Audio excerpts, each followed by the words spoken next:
बद्री से मिलने के लिए सूर्या मुंबई के एक सुनसान इलाके में बने मार्शल आर्ट्स सेंटर पहुंचा। जगह बाहर से साधारण दिख रही थी, लेकिन माहौल में सख्ती और सतर्कता साफ महसूस हो रही थी। अंदर जाने की कोशिश करते ही वहां खड़े कुछ युवकों ने उसका रास्ता रोक लिया। मैं किंग कॉन्ग मार्शल आर्ट्स से नहीं आया हूं। पहले वहां काम करने वाला बद्री मुझे जानता है, मैं उसी से मिलने आया हूं। जैसे ही सूर्या ने बद्री का नाम लिया, सामने खड़े दोनों युवक एक दूसरे का चेहरा देखने लगे। उनके हाव भाव से साफ था कि बद्री का नाम यहां यूं ही कोई नहीं ले सकता। माहौल अचानक और गंभीर हो गया। उसी समय मार्शल आर्ट्स सेंटर के अंदर माहौल काफी गंभीर था। बद्री के बिना हम ये प्रतियोगिता कभी नहीं जीत पाएंगे। अगर किसी वजह से वो नहीं आया तो तुम्हें ही उसकी जगह उतरना पड़ेगा। गोपी, करीब 50 साल का एक सख्त और प्रभावशाली आदमी कुर्सी पर दबदबे के साथ बैठा यह बात कह रहा था। उसकी आवाज में आदेश साफ झलक रहा था। उसके सामने चौड़े कंधों और उभरी हुई मांसपेशियों वाला बिल्कुल जिम बॉडी जैसा दिखने वाला एक नौजवान हाथ बांधे सम्मान से खड़ा था। मास्टर, जब तक बद्री मास्टर नहीं आते क्या इस प्रतियोगिता को टाल नहीं सकते? मैं उनकी जगह खड़े होकर कैसे जीत पाऊंगा? कृपया अच्छे से सोचकर फैसला लीजिए, उस युवा ने थोड़ी झिझक के साथ कहा। मास्टर की भौहें तन गईं। तुम क्या सोच रहे हो?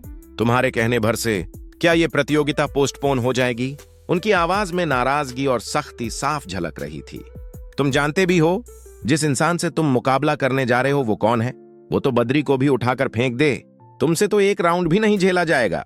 कराटे की यूनिफॉर्म पहने लगभग 18 साल की एक लड़की ने अपने हाथ सीने पर बांधते हुए अपने पास खड़े युवक को ऊपर से नीचे तक देखते हुए तंज कसा। और अगर यह प्रतियोगिता पोस्टपोन हो भी गई तो हमारे साथ मुकाबला करने वाले लोग क्या सोचेंगे? क्या वो ये नहीं कहेंगे कि हम डर कर पीछे हट गए? वह लगातार बोल ही रही थी कि तभी 50 वर्षीय व्यक्ति ने उसे बीच में टोक दिया। पद्मा, तुम्हारी एक सीमा है। हौसला बढ़ाना ठीक है, मुझे भी कोई आपत्ति नहीं, लेकिन कृपया प्रतियोगिता में हिस्सा लेने आने वालों का हौसला मत तोड़ो। वह बुजुर्ग, जिनका नाम मुरुगन था, सख्ती भरे स्वर में बोले। कमरे में एक पल के लिए खामोशी छा। मुरुगन की इकलौती बेटी थी वह 18 साल की पद्मा। बचपन से ही उसने मार्शल आर्ट्स और कराटे की ट्रेनिंग ली थी। पसीना, मेहनत और अनुशासन उसके लिए नई बात नहीं थी। अप्पा, मैं कोई छोटी बच्ची नहीं हूं। मैं अब मास्टर स्टेज पर हूं। मैं अकेले खड़ी होकर किसी को भी हरा सकती हूं। मुझे खुद पर पूरा भरोसा है। मैं इस प्रतियोगिता में हिस्सा लूंगी। पद्मा ने अपने पिता की आंखों में देखते हुए दृढ़ आवाज में कहा। मुरुगन का चेहरा सख्त हो गया। तुम्हारा इससे कोई लेना देना नहीं है। क्या मुझे बार बार याद दिलाना पड़ेगा कि तुम एक लड़की हो? अगर मेरे घर एक बेटा पैदा हुआ होता तो मैं उसे जरूर भेजता, लेकिन तुम लड़की हो। बस चुपचाप यहीं रहो और अपनी हद में रहो।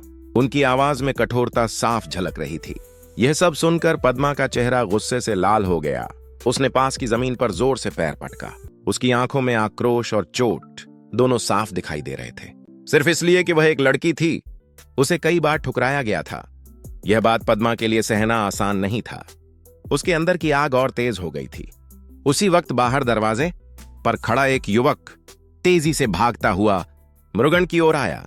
वह इतनी तेजी से दौड़ा था कि उसकी सांसें फूल रही थीं। उसे उस हालत में देखकर मुरुगन ने भौहें चढ़ाईं। क्या बात है? मैंने तुम्हें बाहर ही खड़े रहने को कहा था। फिर इतनी जल्दी में अंदर क्यों भागते हुए आए हो? उन्होंने उलझन भरी नजरों से पूछा। मास्टर, बद्री मास्टर को ढूंढता हुआ एक आदमी दरवाजे पर खड़ा है, युवक ने हांफते हुए कहा। मुरुगन कुछ क्षण के लिए सोच में पड़ गए। बद्री को ढूंढते हुए यहां कौन आ सकता है? आमतौर पर कोई भी यूं सीधे उसका नाम लेकर यहां नहीं आता था।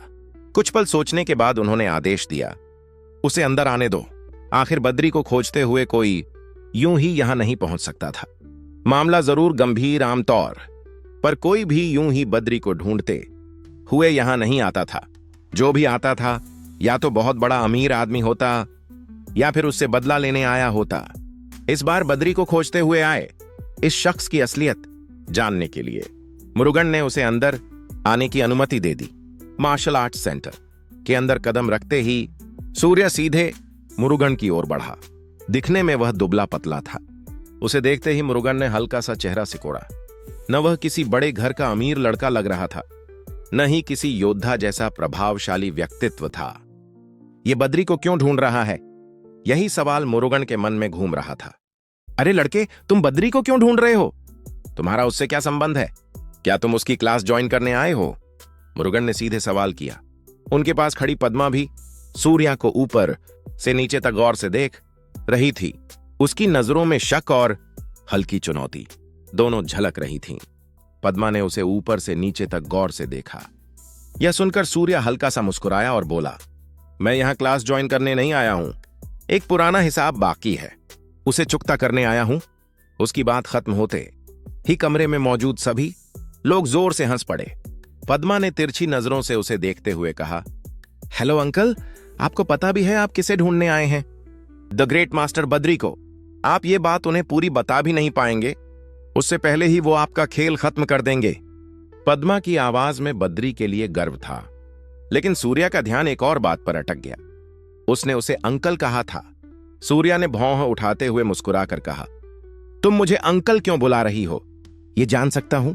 तुम्हें देख कर ना तो लग रहा है कि तुम बहुत छोटी बच्ची हो, और ना मैं कोई इतना बड़ा हूं। मेरे और तुम्हारे बीच ज्यादा से ज्यादा 4-5 साल का ही फर्क होगा। उसकी आवाज में हल्की शरारत थी, जबकि कमरे का माहौल फिर से दिलचस्प होता जा रहा था। सूर्या ने सामने खड़ी पद्मा को ऐसे घूरा जैसे किसी स्कूल की बच्ची को डांट रहा हो, लेकिन अंदर ही अंदर वह खुद सोचकर परेशान हो गया। क्या सच में मैं इतना बड़ा दिखने लगा हूं कि ये मुझे अंकल बुला रही है? पद्मा ने तुरंत मौका पकड़ लिया।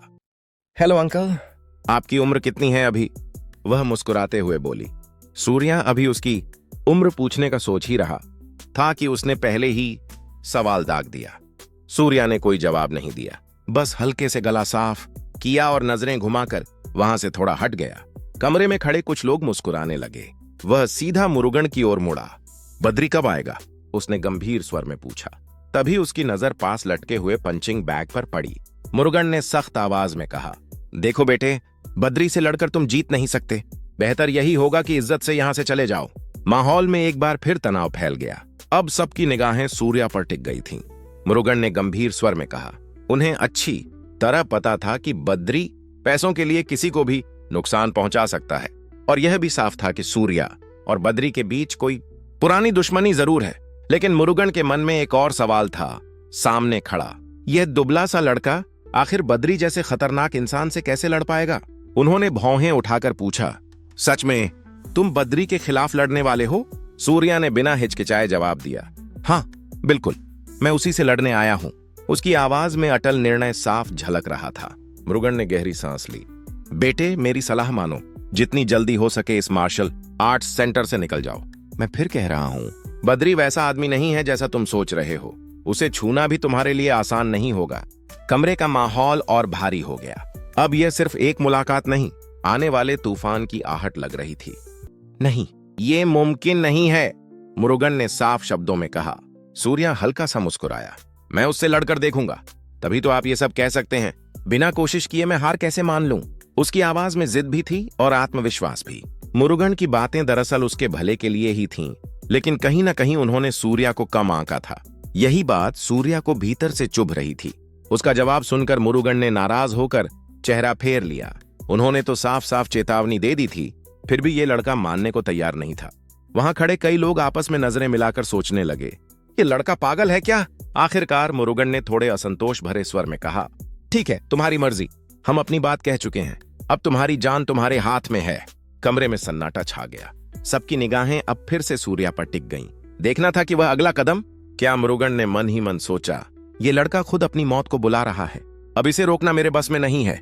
ठीक है, सूर्या ने हल्की मुस्कान के साथ कहा। मुरुगन के पास खड़े खिलाड़ी आने वाली प्रतियोगिता की तैयारी में जुट गए। कुछ वार्म अप करने लगे, कुछ किक और पंच की प्रैक्टिस में लग गए। माहौल फिर से ट्रेनिंग की आवाजों से भर गया। सब अपने अपने काम में व्यस्त हो गए, इसलिए अब कोई भी सूर्या पर ध्यान नहीं दे रहा था। इससे उसे थोड़ी राहत महसूस हुई। वह आराम से पूरे मार्शल आर्ट्स सेंटर का जायजा लेने लगा। तभी उसकी नजर फिर से कमरे के बीचों बीच लटके एक बड़े से बैग पर पड़ी। उसे सैंड बैग कहा जाता था, लेकिन वह आम रेत की बोरी जैसा बिल्कुल नहीं दिख रहा था, क्योंकि उसमें रेत नहीं बल्कि लोहे के कण भरे हुए थे। वह लोहे से भरा पंचिंग बैग बेहद भारी लग रहा था, इतना कि साधारण इंसान उसे हिला भी न सके। वह बैग लगभग 2 मीटर ऊंचा था। आकार में किसी बड़े ड्रम जैसा मोटा और मजबूत। ट्रेनिंग के लिए वहां 50 किलो और 80 किलो वजन वाले सामान्य सैंडबैग भी रखे हुए थे जिन पर फाइटर्स अभ्यास करते थे। लेकिन सूर्या के सामने जो बैग था वह अलग ही स्तर का था। उसमें रेत नहीं बल्कि लोहे के कण भरे हुए थे। उसका वजन लगभग 500 किलो के आसपास लगता था। बिना खास ट्रेनिंग के आम ताकतवर योद्धा भी उसे हिला नहीं सकते थे। तभी पीछे से पद्मा की आवाज आई, ए अंकल, क्या देख रहे हो? सूर्या ने बिना सिर घुमाए पहचान लिया कि फिर वही लड़की है। उसने लापरवाही से जवाब दिया, दिखाई नहीं दे रहा? वहां जो हैंडबैग लटका है वही देख रहा हूं। उसके व्यंग्य भरे जवाब से साफ था कि वह जानबूझकर उसे चिढ़ा रहा था। पद्मा की भौहें तन गईं। अब बात सिर्फ मजाक की नहीं, चुनौती की दिशा में बढ़ रही थी। स्कूल में भी इस तरह के आयरन सैंडबैग हुआ करते थे, लेकिन आरएसपी परिवार के ट्रेनिंग हॉल में जो आयरन सैंडबैग था वह इससे भी ज्यादा भारी था, कम से कम 1000 किलो का। उसके मुकाबले यहां रखा हुआ बैग उसे उतना असाधारण नहीं लगा। कुछ पल के लिए पद्मा चुप रही, फिर उसने आंखें घुमाई और बोली, हाँ, साफ दिख रहा है कि आप उसी सैंडबैग को देख रहे हैं। ये तो मुझे भी अच्छी तरह पता है। सूर्या हल्का सा हंस पड़ा। जब तुम्हें अच्छी तरह पता है तो बार बार मुझसे पूछ क्यों रही हो? पद्मा ने दांत भींच ली। ए अंकल, तुम्हें पता भी है क्या बोल रहे हो? उसने जानबूझकर अंकल शब्द पर जोर दिया। क्या हुआ? सूर्या ने हैरानी से पूछा, मानो उसे सच में समझ ना आया हो। दोनों के बीच की नोकाझोंक अब खुली चुनौती का रूप लेने लगी थी। कमरे में खड़े कुछ लोग चुपचाप इस दिलचस्प टकराव को देखने कुछ नहीं। पद्मा ने गुस्से में जमीन पर जोर से पैर पटका। ओह, सूर्या ने बस इतना कहा और फिर से अपनी नजर उस लोहे से भरे सैंडबैग पर टिका दी। उसका यूं अनदेखा करना पद्मा को और चुभ गया। उसे लगा जैसे वह उसे बिल्कुल गंभीरता से ही नहीं ले रहा। गुस्से में उसने मन ही मन तय किया, इसकी अकड़ तोड़नी पड़ेगी। वह अचानक बोली, हेलो अंकल, इस स्टैंडिंग बैग को पंच मारने का मन है क्या? इस बार सूर्या ने तुरंत उसकी तरफ मुड़कर देखा। पद्मा ने आंखें घुमाते हुए मुस्कुराकर कहा, अरे झिझकिए मत, आराम से पंच मारिए। बिल्कुल नॉर्मल हैंडबैग जैसा ही है। अपनी पूरी ताकत लगाइए, बड़ा मजा आएगा। उसकी मुस्कान में साफ शरारत और चुनौती छिपी हुई थी। आसपास खड़े कुछ फाइटर्स भी चुपचाप इस दृश्य को देखने लगे। उन्हें पता था कि वह बैग सामान्य नहीं है। अच्छा, ऐसा है क्या? सूर्या की आंखों में शरारत और बढ़ गई। साफ था कि यह लड़की उसे छेड़कर मूर्ख बनाना चाहती है। पद्मा को पूरा विश्वास था कि उसे पता नहीं है ये 500 किलो वजन वाला आयरन सैंडबैग है। अगर कोई आम आदमी अपनी पूरी ताकत से इसे पंच मारे तो कम से कम उसकी कलाई तो जरूर चोटिल हो जाएगी। हड्डी टूटने तक की नौबत आ सकती है, क्योंकि यह बैग रेत से नहीं, लोहे के कणों से भरा हुआ था। हाँ, पद्मा ने गंभीर चेहरा बनाकर कहा, ठीक है, कोशिश करके देखता हूं। सूर्या मुस्कुराया। हे कम ऑन अंकल, आप कर सकते हैं। पद्मा ने हंसते हुए उकसाया। उसकी खूबसूरत आंखों में संतोष की चमक थी, जैसे वह पहले से ही सूर्या को दर्द से कराहते हुए देखने की कल्पना कर रही हो। लेकिन सूर्या के चेहरे पर जो आत्मविश्वास था वह किसी और ही कहानी का संकेत दे रहा था। उसके होंठों पर हल्की मुस्कान फैल गई।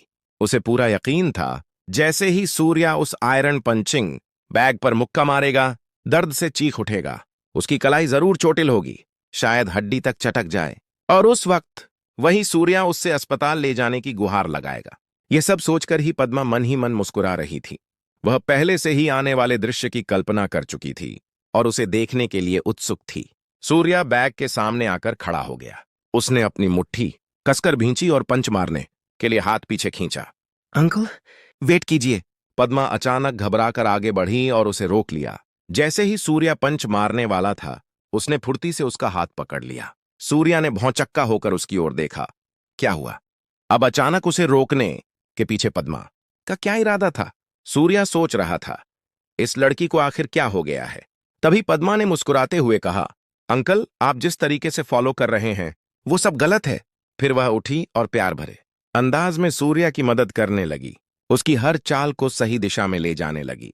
अंकल, सैंडबैग को अपनी पूरी ताकत से कमर के पास से पकड़ो। कमर को हिलाकर पंच मारने की कोशिश मत करो, ऐसे खड़े रहकर पंच मारो। इस तरह खड़े रहोगे तो आज तुम उस सैंडबैग को पंच नहीं मार पाओगे।